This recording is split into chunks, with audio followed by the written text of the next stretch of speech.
建築工程啦，咁其實我哋做叉電咧，大概2021年開始嘅。咁其實主力做一啲屋苑啊，應該講商場、commercial structure 嘅叉電。咁我哋咧其實冇電啊嘛，嗰個地方冇電啊嘛。home charging installation 嘅一個 install 嚟嘅，意思就係如果你買 Tesla 有機會咧送個叉電機咧係我哋公司幫你做嘅。咁我哋 from 可能2022年啦開始就已經幫你做。高峰期佢賣車賣得好嘅時候咧，一個月裝緊差唔多200部機。咁除此之外，我哋呢幾年開始，因為佢嗰邊生意唔係幾好啦，我開始有少少轉型啦。咁我哋做得多咗啲商場嘅叉電機。咁因為都係同翻 Tesla、寶馬、Benz 呢啲嘅牌子合作啦。咁近排就同華潤其實佢嚟緊都喺香港開咗好多叉電站。咁佢有個牌子叫中美好嘅。咁其實我哋都係佢其中一個主要嘅 store 嚟嘅。咁就會喺好幾個商場啦，包括朗豪坊啦、華潤大廈啦、南塘澳啦、奧海城碧奇啦、黃金網啦等等呢啲比較大型嘅商場，都有一啲工程幫佢做咗嘅。咁架構係相對少，即係唔算係一啲好大嘅公司啦，因為大概20個人左右啦。咁我哋會有唔同下嘅電工師傅啦，咁喺 A 牌到 C 牌。我哋都會有就住呢個工程嘅複雜性啦，或者係會需要你用電量啦，都安排翻相對嘅人手去處理翻成件事嘅。咁呢啲係啲 showcase 啦，唔知大家睇唔睇到就係呢個係我哋幫華潤裝嘅超級快充。咁講緊係一部叉電機最快可以輸出到500 kW， 比起即係正常坊間嘅一樓下裝嗰啲可能7 kW 咧，係差唔多快100幾200倍嘅。咁呢個係主要係逆冷超充，我哋係全香港第一間公司喺香港裝呢個逆冷超充嘅。咁華潤投資嘅，咁我哋為咗安裝啦。咁呢個第二套都係華潤投資嘅，喺南塘澳。其實我哋都會裝咗4套，分別喺華潤大廈啦、南塘澳啦、花園道、沙頭同埋朗豪坊。你見得到嗰4套啦，超級快充咧，都係我哋呢邊裝嘅。咁所以工程嘅 experience 啦好多，我都唔夠得逐個講啦，即係譬如啲 K11我哋有裝啦，長方形廣場啦，MacBox 啦，呢個係Chatham Gate 啦，即係星月門啦，跟住奧海城碧奇啊、黃金海岸啊，呢個寶馬幫寶馬裝嘅，就係青衣嘅高爾夫球會啦，所謂西貢高爾夫球會啦，跟住海洋公園啦，我哋都有呢啲工程去做。咁所以我哋工作嘅 experience 都非常之充足啦。咁所以我哋喺工程層面啦，你都唔算擔心，因為其實我哋依家做嘅商場啦，嗰個新意思就係佢哋係一啲 open property 嘅一啲車場，佢對嗰個工程嘅要求、工程嘅資本質量又好啦，日常嘅工程管理又好啦，甚至乎係點樣影響佢哋車場運作呢樣嘢咧，佢哋都要求提高。咁我哋喺呢方面咧，就出咗啲部署，咁所以做啲屋苑咧，咁就會方便咗啲。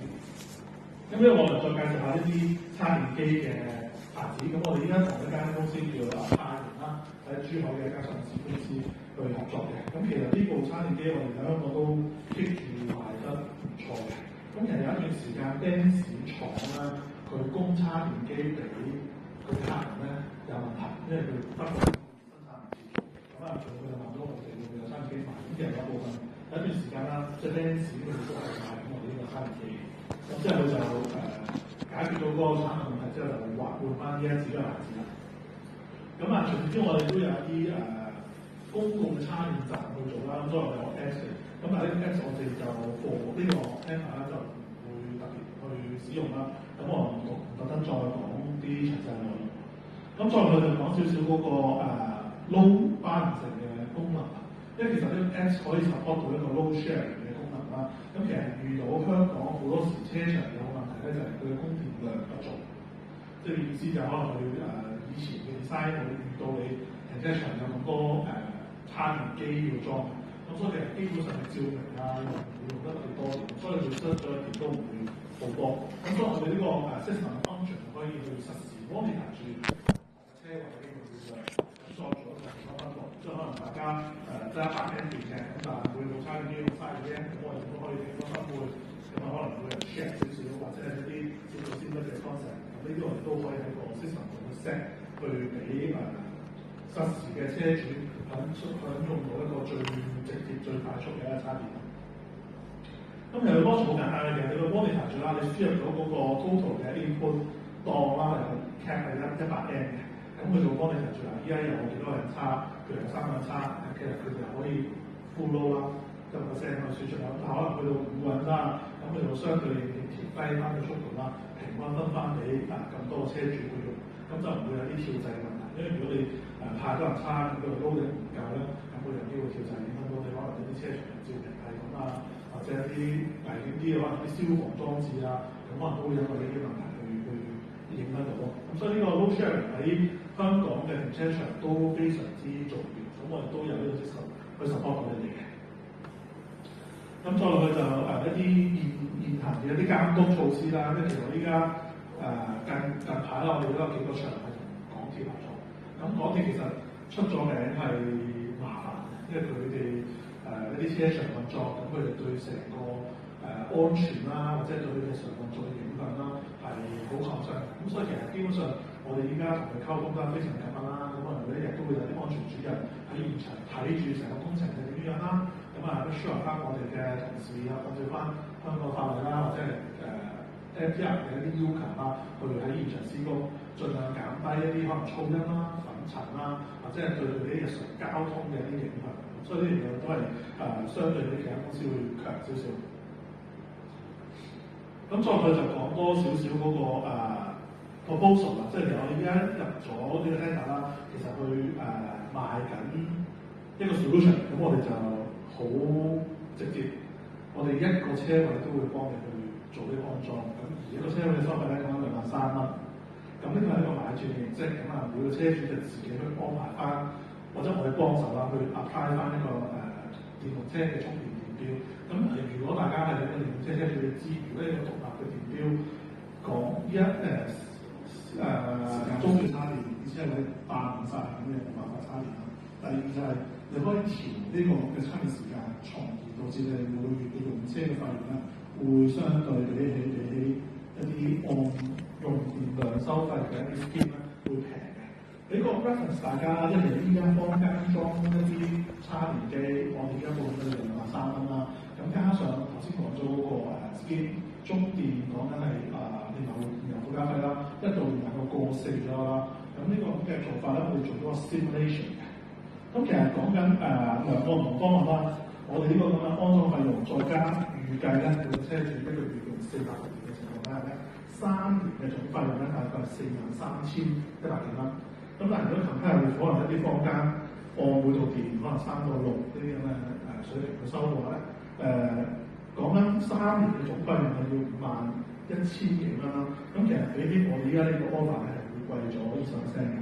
咁所以呢樣嘢其實我哋都強烈建議啦，如果有咁嘅條件，屋苑有咁嘅供電嘅條件，咁大家會有車位嘅，都想就係建議大家裝翻呢個插電機喺自己嘅車度，咁方便翻自己用車。咁呢個係一啲comparison 啦，就你如果按用電嘅收費，咁好多時會有啲公司會有啲月費去擔車你啦，咁可能要簽個3年合約啦，咁每年可能有機會調整啲電費啦，咁令到可能你嘅用車嘅成本就變得唔相同。咁但係如果你擔正咗自己嘅插電嘅車位，咁中電其實嘅電費好透明啦，即係佢每次調整都要過好多議會啊、審批啊，所以佢調整嘅可能性不大。咁所以你變相用電嘅成本咧就會穩定啲。咁同埋我哋而家呢個形式係買斷嘅，即係意味住就我幫你去做呢一個咁嘅工程，連埋嘅拉電工程啦、插電機本身啦，其實都係屬於車主或者係應該係車位嘅業主本人嘅。咁呢樣嘢就係佢自己就可以有好大彈性嘅，佢中意換其他牌子，我哋都可以。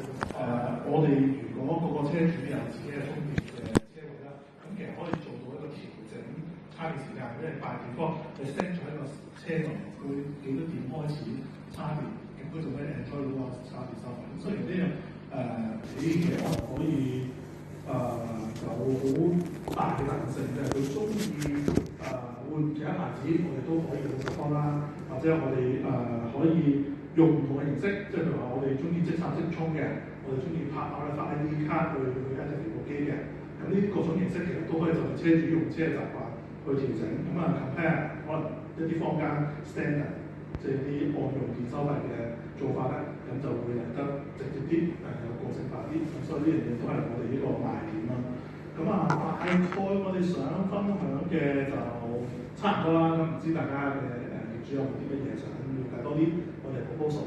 即係你有個刀掣，咁變咗我哋唔淨止刀掣，我哋裝埋插電機。插電機，咁即係如果假設你部插電機我想換，就可以自己換咗插電機。或者揾我哋，或者你有啲車主可能中意即係 Tesla 送個插電機好嘥啊，咁啊，可能叫我哋幫你裝個Tesla 插電機喺嗰個位置，我哋都可以幫你手傳嘅。咁就23000係包晒咗，包晒拉電、插電機、中電嘅同埋中電申請。嗰個獨立電機電我要即係本電上係用咗1個就變中電同你收錢。我哋你係中電同你收你係會有張電費單係直接寄俾業主，咁你按照電費俾錢。咁如果部插電機咧就唔會買，咁保養18個月。18個月係18個月保養。如果有壞嘅，你打翻電話俾我哋公司，因為我哋長期係用開。18個月咁之後咧，之後如果有壞嘅話，會有整咯。收條續保養，你冇得續保養點啊？大家做保保養有用壞咗換過保啦。咁嗱，咁即係話而家你23000就包埋18個月嘅保養啦。咁如果之後假設我都繼續用，有冇話幾多錢再 extend 個保養？其實一般好直接地講啦，即係部親機直接買。係咪啊？即係你可能換嗰部。其實基本上會都少嘅係。你如果買啊 around 4000蚊一部左右，4000零蚊，係。最貴係嗰啲拉電啊嗰啲，最貴係嗰啲拉電，最貴係師傅牌，最貴係師傅牌拉電嗰個工作。不過都緊提啦，因為佢哋介紹就話佢哋每一個車位本身有獨立電錶啦。咁咧就我哋頭先提過，我哋車場嘅空間係唔會足夠我哋每層嘅10個車位都裝晒。咁變咗會有個機會對後期申請嘅業主唔明，所以而家在座大家，我有電車或者我準備換電車就申請先。咁可能有啲話唔係喎，我而家換油車架車好靚正我哋，做咩事我要換啊？啱架車好靚仔，我等佢壞先再換電車啦。咁2、3年啦，都話之後先換啦。咁你到時候申請有冇電錶位俾你裝到咧？唔肯定，因為始終我哋安裝電錶空間有限。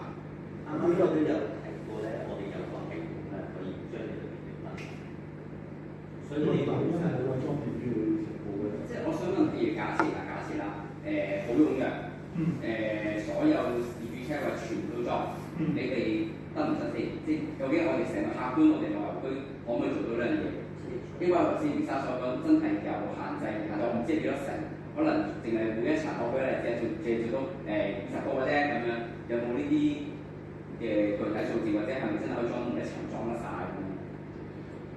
其實頭先余生啦係嘛？余生頭先講嗰個問題咧就係我哋其實 load sharing 咧，其實可以幫你去分攤嗰個 loading 嘅，即係意味住即係你就算可能 let's say 啦，可能你買 M2，你都可以裝晒200個車位嘅，係咁只不過中電速度慢啫。咁但係先剛剛好第二個問題就係講緊你冇位置裝呢個獨立電錶，咁呢個冇位置裝獨立電錶，咁我唔知係咪管理處可以代叫做出 apply 一大嘅電錶，跟住再因為睇呢個係你要空間裝個電錶啊嘛，我個空間個車場我本身可能知道100可能唔係有咁貴喎，突然間我可以加大個地方啊，可以安裝呢個電錶設施，其實可能我哋某幾個位置先得㗎嘛，我可以突然間幾幅牆出嚟，好似裝電錶咁樣㗎嘛。我哋都有經驗咧，就喺將軍澳嘅寶蓮花園咧，我哋將個電錶係裝出去車場。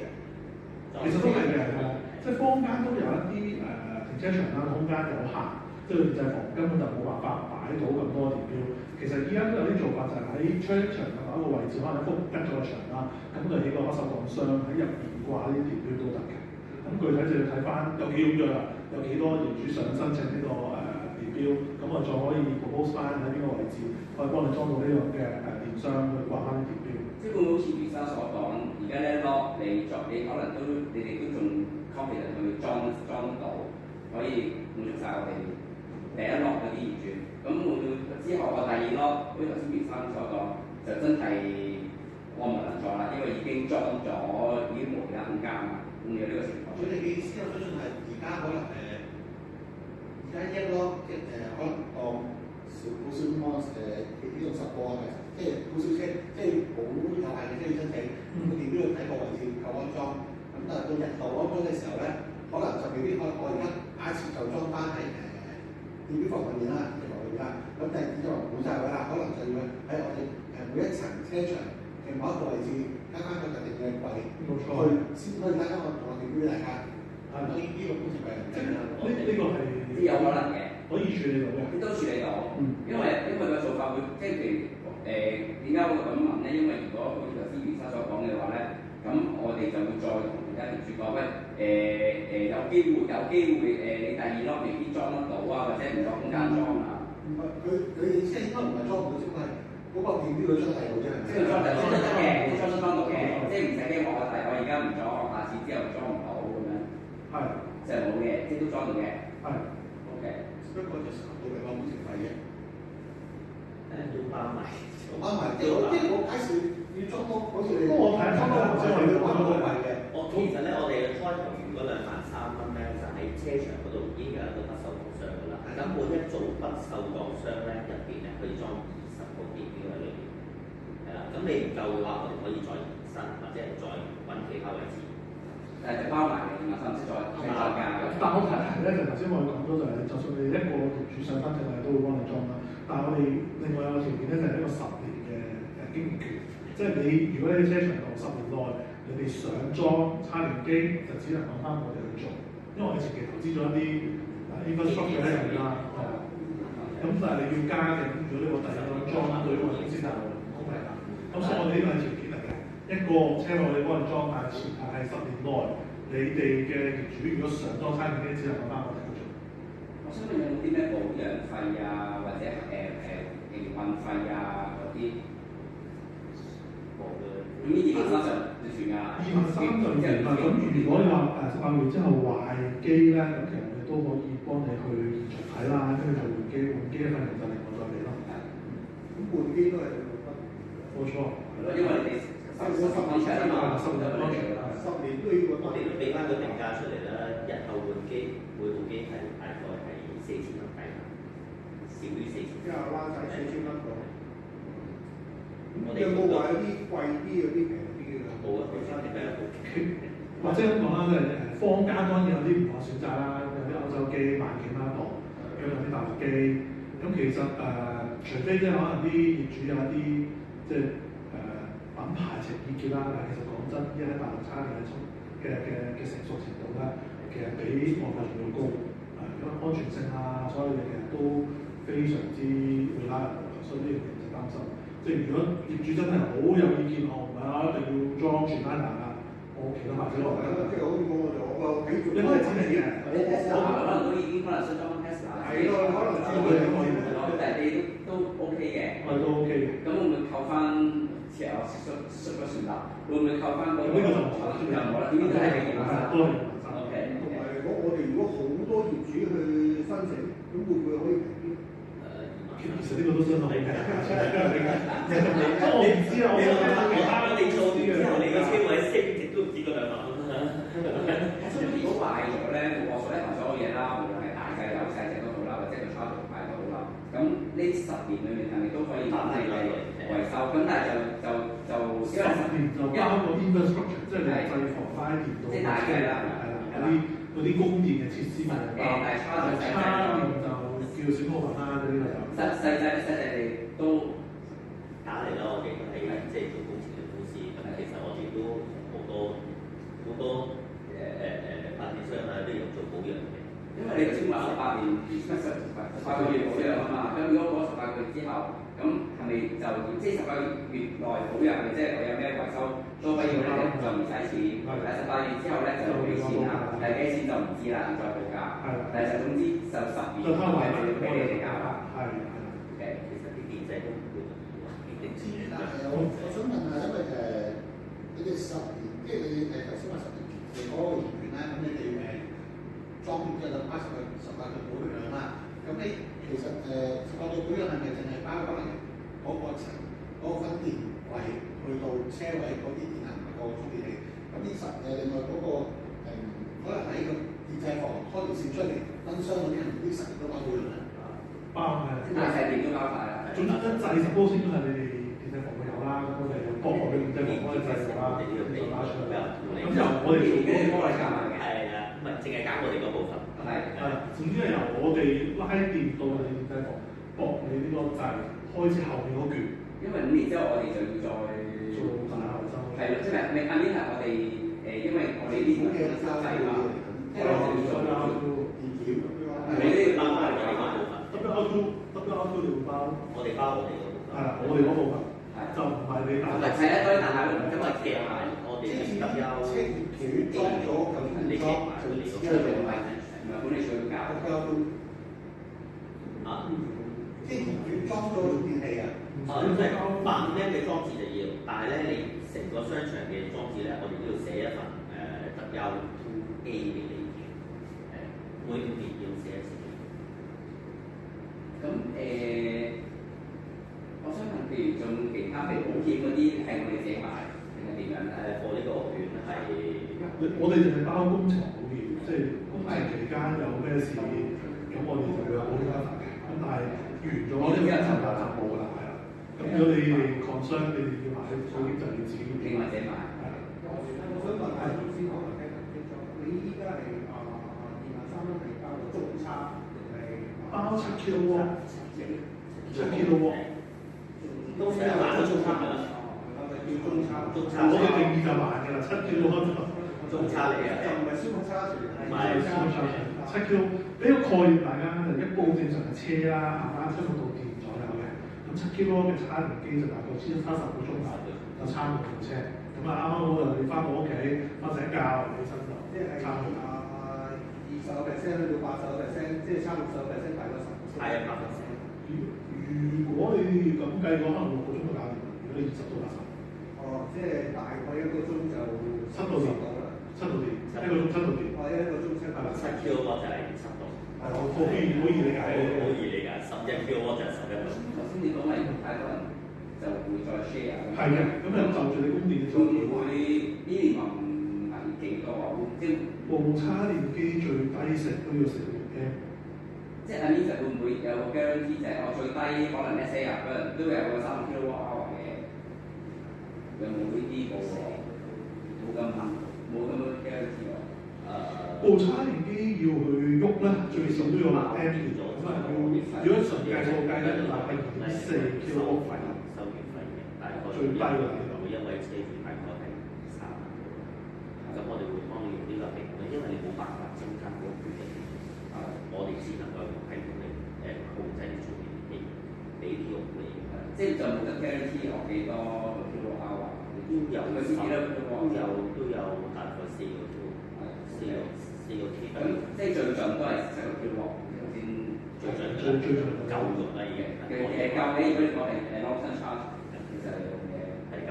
其實係對電都好啲嘅。係啊，你成個 charge 就你慢叉其實對粒電係會好啲嘅，因為其實叉電會產生熱，其實電最驚就係熱同凍嘅，咁佢越熱咁佢嗰啲中間嘅電池就會越容易老化，咁你嗰電係啦，所以一般建議都係如果你真係好急啦，係喺屋企自己做慢叉做。你個先，你自己上嚟。我哋呢個屋苑嗰度咧可以俾到幾多部手機去分享？應該咁講，我哋想睇下你有幾多個業主去申請，咁我哋先會睇翻喺邊個位置嗰電係會最合適。唔係睇咗嘅，但係只係就住你嗰個反應，我哋究竟喺邊個位置？係啊，呢位一個都會幫。一個都會幫你做，但係前提就有10年嘅經驗權㗎嘛。係。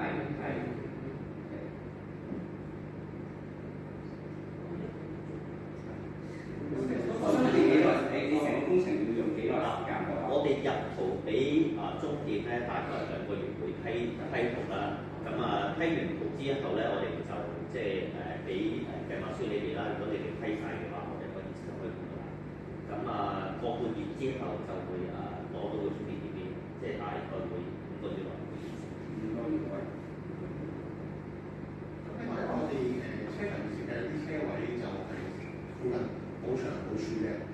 變咗你要裝可能你種個石屎等或者種不鏽鋼柱喺度啊，咁其實你呢啲唔係收費嘅咧，呢啲萬三都包埋嘅咧。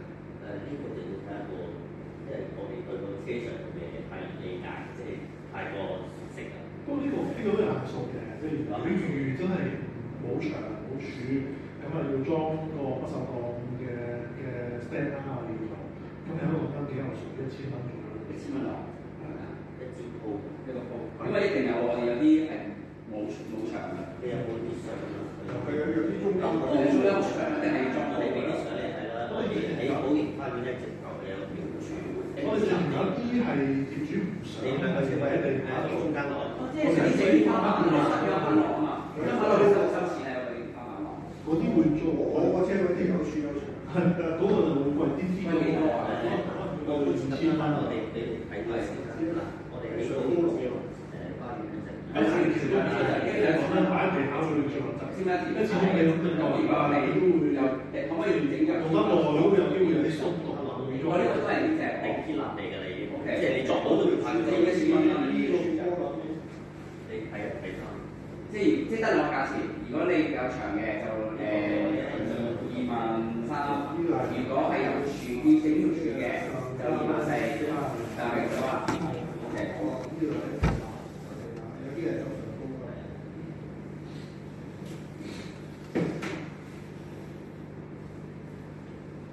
咁想睇下仲有咩問題想了解多啲嘅？或者我問下你會唔會有大個 schedule 諗住成個 process 會搞幾耐去揀個contractor，跟住之後諗住睇幾時會開始做呢個工程？會唔會都有個 idea可以分享俾我哋？我哋要開始大嘅先。明。咁係就應該唔係短時間內會做嚟啦。我哋睇標書，其實我哋標書合約係預計係今年嘅6月先生效嘅，係啦。咁你話要完成嘅話咧，如果有少少我哋即係特別公司會喺公司總經理問上嘅。明白。否則嘅話係最快生產嘅6月先啦。好。會唔會價錢又變嚟咗？我哋6月先至冇1年內就暫時都係因為電視價錢已經升咗。我想問到一個問題，突然間諗到，如果個業主個車位 ，OK 佢唔係自己用嘅，佢有租客嘅，咁成個運作係點樣嘅？租客我哋要錢嘅啫。係嗱，個業主簽咗個授權書俾個租客係等申請嘅，我哋要錢嘅。哦，咁即係可能 either 業主或者租客俾錢，咁就安裝，咁跟住月費就個租客自己同中電代中電係，即係個中電會出張單俾個租客㗎啦。其實你屋企申請點一樣㗎啦，你申請嘅錢俾黃金就係租資，咁點解你錢嘅啫？因為俾黃金佢哋幫佢申請。你可以要求一般都係業主嚟嘅，住喺你去租方面，咁佢租係查租。一般都係業主申請之後，業主嘅業主嚟嘅，正常業主就係就租客俾電費咁樣啦，唔會租客自己申請業主。